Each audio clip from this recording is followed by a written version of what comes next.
കേന്ദ്ര ബജറ്റിൽ കേരളത്തെ തഴഞ്ഞ നടപടിയിൽ വിചിത്രവാദവുമായി കേന്ദ്രമന്ത്രി ജോർജ് കുര്യൻ. കേരളം പിന്നോക്കാവസ്ഥയിലാണെന്ന് പ്രഖ്യാപിച്ചാൽ സഹായം നൽകാമെന്നാണ് കേന്ദ്രമന്ത്രി പറഞ്ഞത്. എയിംസിനായി കേരളം നടപടികൾ പൂർത്തീകരിച്ചിട്ടില്ല. സംസ്ഥാനത്തോടുള്ള അവഗണന ചൂണ്ടിക്കാണിച്ചുള്ള കൈരളി ന്യൂസിന്റെ ചോദ്യങ്ങളോട് അസഹിഷ്ണുത പ്രകടിപ്പിച്ചുകൊണ്ടായിരുന്നു സഹമന്ത്രിയുടെ പ്രതികരണം. പിന്നോക്കം നിൽക്കുന്ന സ്റ്റേറ്റുകൾക്കാണ് കൊടുക്കുന്നത്.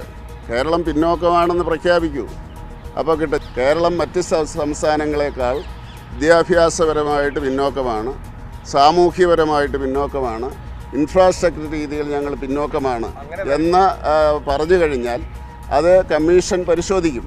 കമ്മീഷൻ പരിശോധിച്ചിട്ട് ഗവൺമെൻറ് റിപ്പോർട്ട് കൊടുക്കും. അങ്ങനെയാണ് തീരുമാനിക്കല്ല, ഗവൺമെൻറ് അല്ലല്ലോ. കേന്ദ്ര ബജറ്റിൽ കേരളത്തിന്റെ പേര് പോലും പരാമർശിക്കാത്തത് ചൂണ്ടിക്കാട്ടിയപ്പോഴായിരുന്നു കേന്ദ്രമന്ത്രി ജോർജ് കുര്യന്റെ വിചിത്രമായ മറുപടി. വയനാടിന് പ്രത്യേക പാക്കേജ് ബജറ്റിൽ പ്രഖ്യാപിക്കാൻ കേരളം ആവശ്യപ്പെട്ടിട്ടില്ലെന്നും കേന്ദ്രമന്ത്രി. ഇത്രയും നാളും പറഞ്ഞുകൊണ്ടിരുന്നത് അത് ഡിസാസ്റ്റർ മാനേജ്മെൻറ്റിൻ്റെ കീഴിൽ നിന്നാണല്ലോ. അപ്പോൾ ബജറ്റിൽ ഒരിക്കലും അത് അങ്ങനെ വരാറില്ല. അത് ഇപ്പം അങ്ങനെയാണെങ്കിൽ അന്നും പറഞ്ഞാൽ പോരെ, ബജറ്റിൽ ഇത് ഉൾപ്പെടുത്തണം, ഇത്ര കോടി ഉൾപ്പെടുത്തണമെന്ന് കേരള ഗവൺമെൻറ് ആവശ്യപ്പെടേണ്ടിയിരുന്നു. എയിംസ് പ്രഖ്യാപിക്കുന്നത് ബജറ്റിലല്ലെന്ന വാദവും അദ്ദേഹം ഉയർത്തി.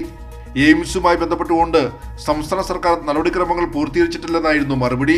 അതായത് ബജറ്റിലല്ല പ്രഖ്യാപിക്കുന്നത്. 2014 നിങ്ങൾ എടുത്തോളൂ എന്ന് പറഞ്ഞതാണ്.